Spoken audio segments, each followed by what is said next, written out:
Hi friends, இன்றைக்கி நம்ம இந்த வீடியோவில் மஞ்சள் கிழங்கு ஹார்வெஸ்டிங் தான் பார்க்க போகிறோம்.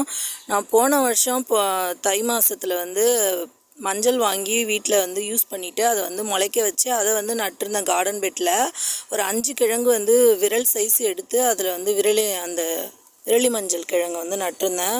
அது போன டைம் எங்கள் வீட்டிலையே காய்ச்சிருந்தது தான். நல்லா பூக்கள்லாம் வச்சு நல்ல பெரிய செடியாக வளர்ந்துருந்தது. ஆல்ரெடி அது ஒரு வீடியோ போட்டிருக்கேன். அப்புறம் இந்த டைம் ஜனவரி மாதமும் இதுலேருந்து ஒரு செடி பிடுங்கி அதுதான் நான் பொங்கலுக்கு யூஸ் பண்ணியிருந்தேன். இந்த அதனாலே நான் மஞ்சள் செடி பூ பூக்கும் அப்படின்னு சொல்லிட்டு வீடியோ எடுக்கவே இல்லை. இந்த பறவை எப்போவுமே எங்கள் தோட்டத்தில் அந்த கண்ணாடியை கொத்திகிட்டே இருக்கும். ஸோ அதுக்காக தான் இந்த வீடியோ எடுத்தோம். அதில் பார்த்தீங்கன்னா அதில் எடுத்த வீடியோ தான் இந்த மஞ்சள் வீடியோ. அது தவிர வேறு எந்த வீடியோவும் அதில் எடுக்கலை.